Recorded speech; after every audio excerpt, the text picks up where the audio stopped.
Hi everyone, welcome back to the 30th video for the Old Testament survey course. We're working through the poetic books, and in this section we'll look at the book of Proverbs. And let's start with some background issues. First, the author.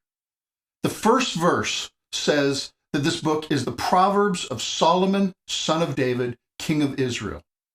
And Solomon was famous for his wisdom, including writing Proverbs. So much of this book comes from Solomon. However, other sections are called sayings of the wise. And chapter 25, verse 1 says that these proverbs were edited together in Hezekiah's time.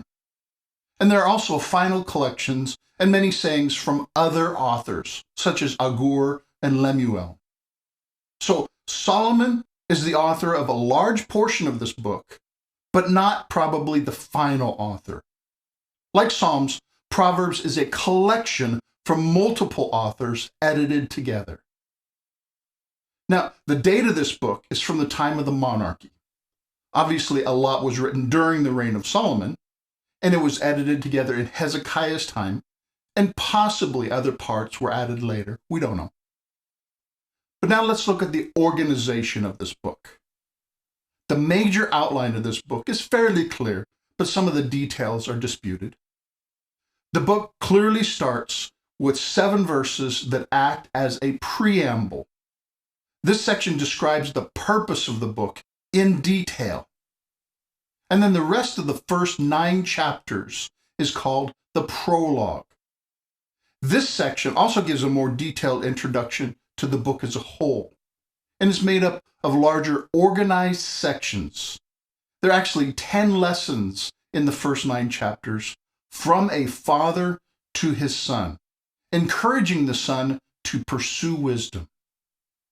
And this section describes 2 ways, 2 destinies, and 2 voices. There are 2 ways to live according to Proverbs, the way of the wise and the way of the fool. And there are 2 destinies that result from these 2 ways. Obviously, the way of the wise leads to a good destiny, and the way of a fool to a bad destiny. Classic Deuteronomistic theology. And in this section, there are 2 voices that call out for attention. One voice, the voice of wisdom, counsels wisdom and righteousness, but the other voice tempts to wickedness. And then there's the main body of the book, which contains seemingly unorganized single sayings, single proverbs. One proverb doesn't show any obvious connection to the next one. They're kind of like a salad tossed together in seemingly random order. But this main body, there are some clearly labeled larger collections. There are 2 sections called the Proverbs of Solomon. There are 2 sections called the Sayings of the Wise. And then, as I mentioned, there are some final collections at the end of the book, including sayings of Agur and King Lemuel and the poem on the virtuous woman. Now let's look at the content of Proverbs, starting with some key verses. First is Proverbs chapter 1, verses 1 through 7. And it says, "The Proverbs of Solomon, son of David, king of Israel, for attaining wisdom and discipline, for understanding words of insight, for acquiring a disciplined and prudent life, doing what is right and just and fair, for giving prudence to the simple, knowledge and discretion to the young. Let the wise listen and add to their learning, and let the discerning get guidance. For the understanding, proverbs and parables, the sayings and riddles of the wise. The fear of Yahweh is the beginning of knowledge, but fools despise wisdom and discipline." Now, this passage is the entire preamble of the book, and as such, it gives the reason for the book as a whole, and the purpose for studying the book of Proverbs, so that the reader may attain wisdom, understanding, and discretion in order to live a successful life that prospers in all godliness. And this passage contains the theme verse for the entire book, that the fear of the Lord is the chief part of wisdom. Now, some people would say that the Book of Proverbs is a fairly secular book, approaching life without God. But this verse proves that God, the Torah, and the covenant is at the heart of the wisdom books. And we don't read them rightly if we don't keep God in major consideration. Next is chapter 2, verses 1 through 5. It says, "My son, if you accept my words and store up my commands within you, turn your ear to wisdom and applying your heart to understanding. And if you call out for insight and cry aloud for understanding, and if you look for it as for silver and search for it as for hidden treasure, then you will understand the fear of the Lord and find the knowledge of God." And this passage obviously is an invitation to the reader to pursue wisdom. And we're to do so with the fervency and passion like we're searching for treasure. And it promises that the benefits will be worth the effort. And then is chapter 4, verses 5 through 8, verse 13, and verse 23. They say, "Get wisdom, get understanding. Do not forget my words or swerve from them. Do not forsake wisdom, and she will protect you. Love her, and she will watch over you. Wisdom is supreme, therefore get wisdom. Though it costs you all you have, get understanding. Esteem her, and she will exalt you. Embrace her, and she will honor you. Hold on to instruction. Do not let it go. Guard it well, for it is your life. Above all else, guard your heart, for it is the wellspring of life." Now, all of these verses are different ways of saying the same thing. They're commands to get wisdom, no matter the cost. And once wisdom is attained, it needs to be preserved and guarded against deception and temptation. And the reader is counseled that wisdom is absolutely indispensable for life. Next is chapter 8, verses 1 through 5. "Does not wisdom call out? Does not understanding raise her voice? On the heights along the way, where the paths meet, she takes her stand.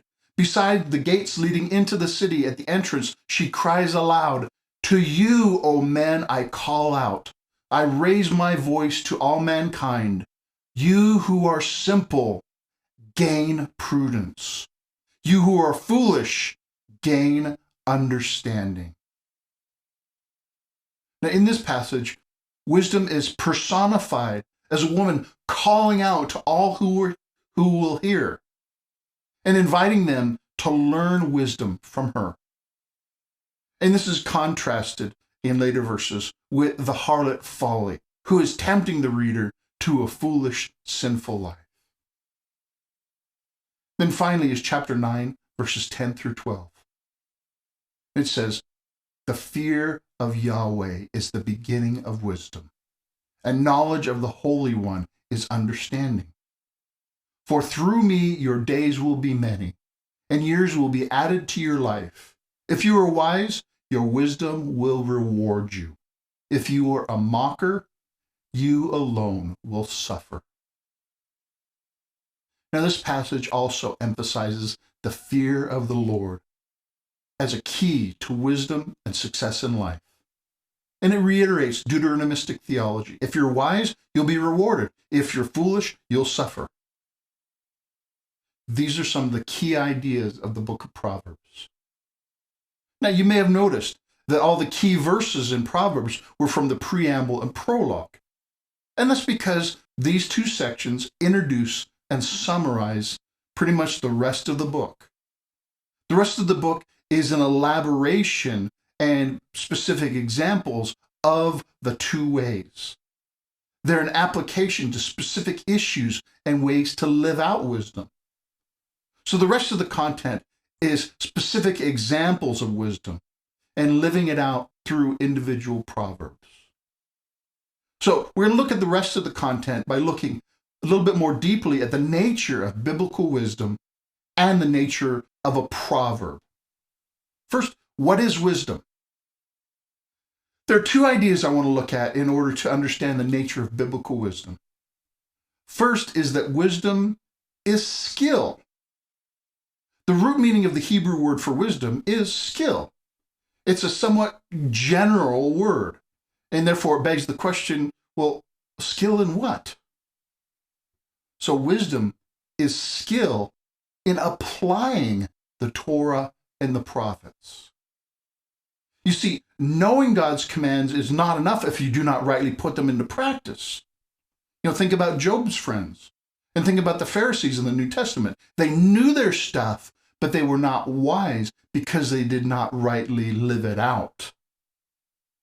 So wisdom is skill in applying the Torah and prophets to all of life. Wisdom in the Book of Proverbs applies to a wide range of topics. This includes money, wealth, and poverty. It includes motivation, work or sloth, relationships, covers sex, neighbor, family, speech, truth-telling, lying, mocking, gossip, proper instruction and rebuke, covers wisdom, how to find and apply wisdom. It covers our attitudes, envy and spite, or hope and joy, etc. There's many more topics. And wisdom is applying the Torah and the prophets to life choices. You see, life is made up of many little choices. And Proverbs says there's only really two choices. You'll either be wise or you'll be foolish. You'll either be righteous or wicked. And Proverbs talks about advanced choices. That is, choosing in advance. Choose now how you will act tomorrow by the little choices you make today. Build habits and disciplines now, and they will serve you well in the future. These are the years when a man changes into the man he's going to become the rest of his life. Just be careful who you change into. You see, nobody just accidentally slides into wisdom. You have to pursue it. And this is not legalism. It's not that it's all up to you, make your life. Because God gives grace. And it's all because of his grace. And God gives growth. But we need to plant and water. And wisdom is applying the Torah and the prophets to moral and ethical and religious choices. Like I mentioned, in some ways, the book of Proverbs can seem almost secular, but in reality, it is profoundly God-centered. Therefore, it's illegitimate to preach Proverbs as just keys to a successful life without also teaching that the fear of the Lord is the beginning of wisdom. In other words, you cannot have true wisdom without profound reverence for God, as we'll see in a minute. So, wisdom is applying the Torah and the prophets by being thought-provoking. In other words, biblical wisdom is not asking for blind, dumb obedience, but it invites us in to thoughtfully wrestle through all of these issues. Let me give you just one famous example. Proverbs 21:9 says, "It is better to live on a corner of the roof than to share a house with a quarrelsome wife." Now let's think about this for a minute. Now, where I live, it can be very cold and rainy for a large part of the year. Imagine how miserable it would be to be confined to a small portion on the roof. The Proverbs tells us that that would be better than living inside a warm, spacious house with a quarrelsome wife.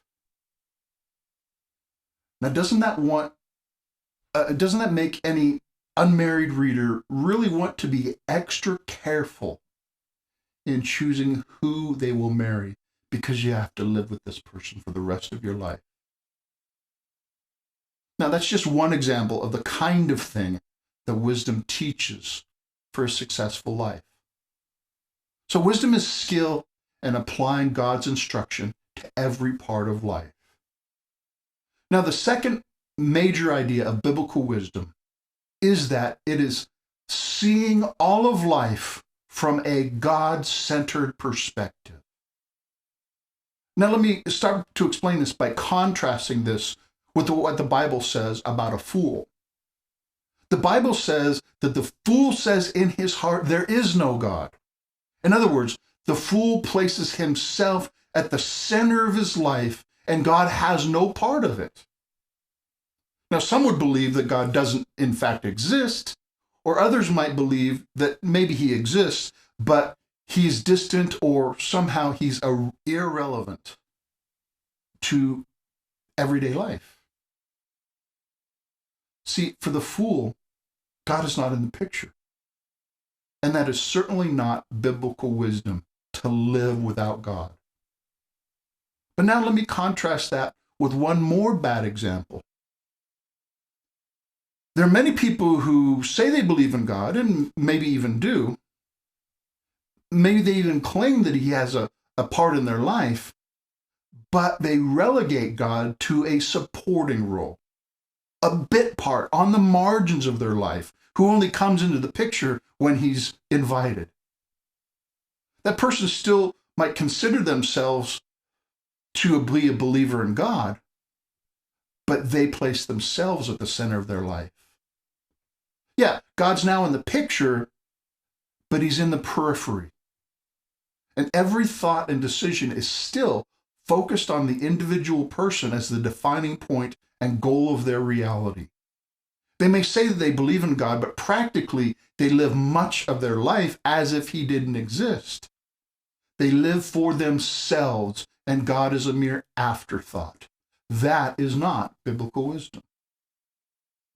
By contrast, biblical wisdom is putting God at the center and realizing that it is all about him. Now, that's wise because that is reality.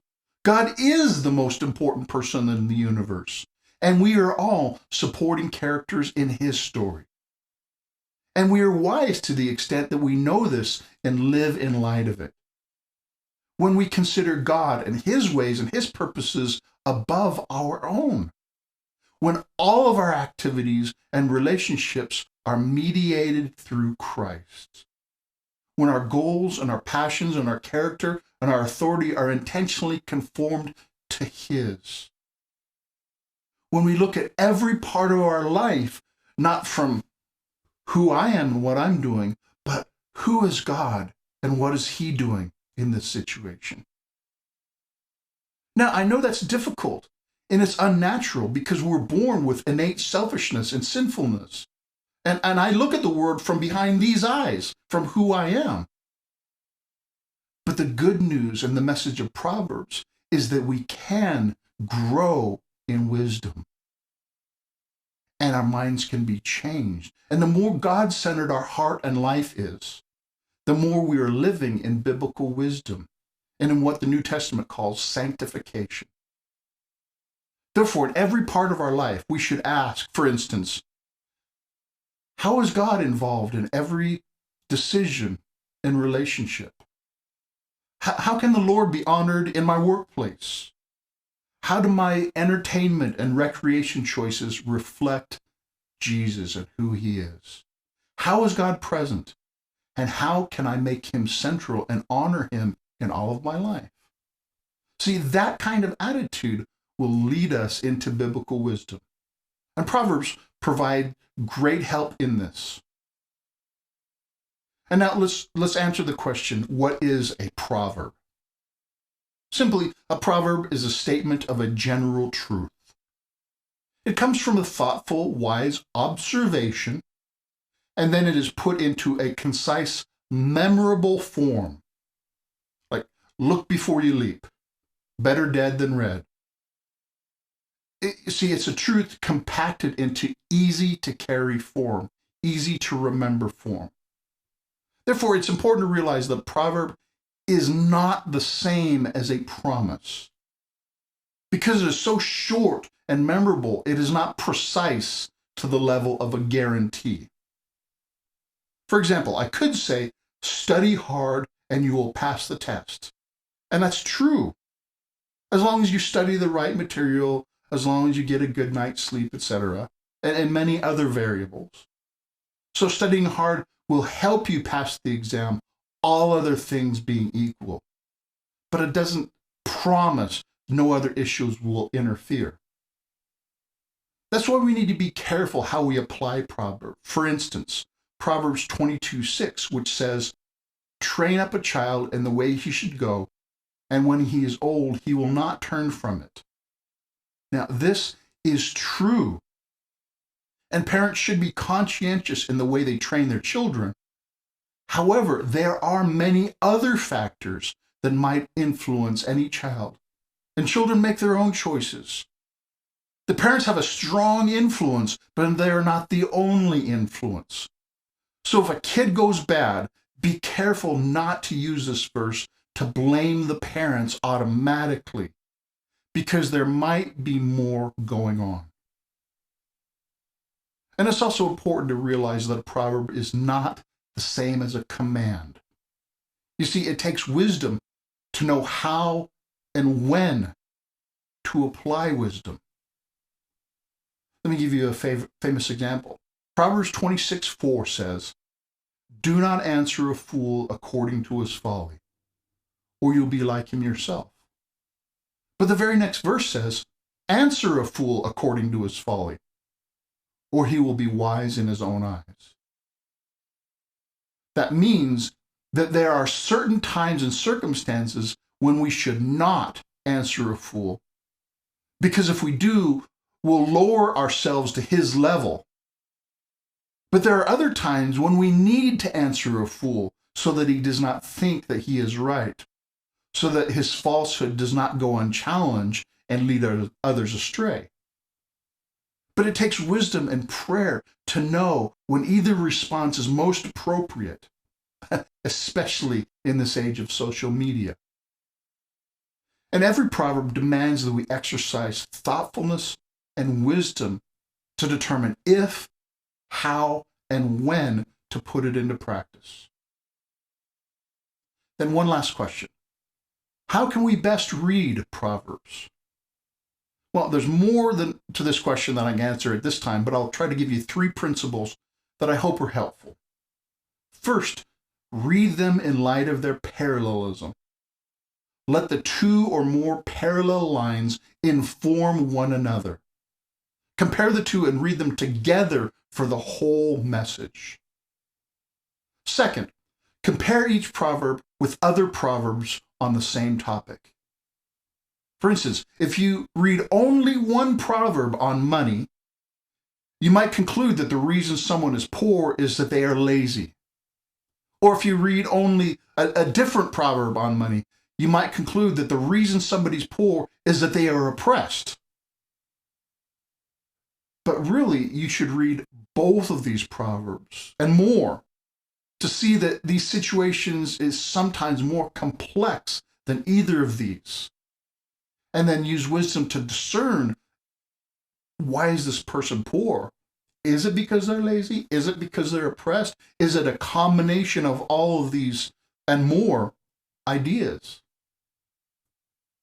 So use wisdom to discern within the entire teaching of Proverbs, and not just pick and choose one or the other. And then finally, read them slowly and ponder the life implications. Now, when you're reading through the historical books, it is appropriate to read entire chapters and more at a time. But when you're reading the book of Proverbs, it might be more appropriate to read one verse and then stop and think about it. Ponder the implications and how it can apply to your life. Chew on it a while until you get it. And now let's look at the theological themes of the book of Proverbs. The first is wisdom. Now, I hope that's not surprising to anyone that that's a major theme of Proverbs. This book is about attaining wisdom and living the wise life as opposed to the foolish life. It's about reaping the rewards of living a wise life.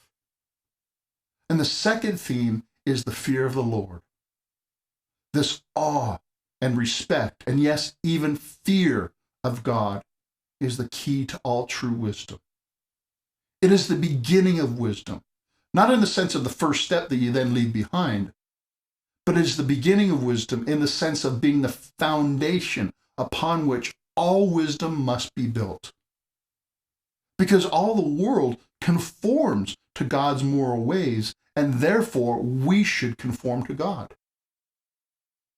Now, speaking of God's moral ways, the third theme of Proverbs is the two ways. That is, the way of the wise or the way of the fool, the way of the righteous or the way of the wicked. See, there are only two possibilities in Proverbs. We're either for God or against him. There is no neutral ground. If we do not actively pursue the way of wisdom, we will drift into the way of folly. And Proverbs is very clear that the way of wisdom ends in blessing and prosperity, and the way of folly ends in disaster and regret. Which leads us to the fourth theme, which is, you guessed it, Deuteronomistic theology. It's clearly taught and elaborated in the Book of Proverbs, and I hope that you recognize it by now. But notice also that, like in Job, it is not always immediate or simple, but sometimes it is complex and nuanced, and we need wisdom to understand and live it out. So now let's review. First, we'll review the organization of Proverbs, and it is preamble, prologue, the body, and the final collections. And then we'll review the themes of Proverbs. They are wisdom, fear of the Lord, the two ways, and Deuteronomistic theology. Okay? There we have it. That is a summary survey of the Book of Proverbs. Now, I think the main idea of Proverbs are fairly easy to understand, but they take a lifetime of pursuing wisdom to deeply grasp and to live out. In the next section, we'll look at the book of Ecclesiastes. Thanks for watching.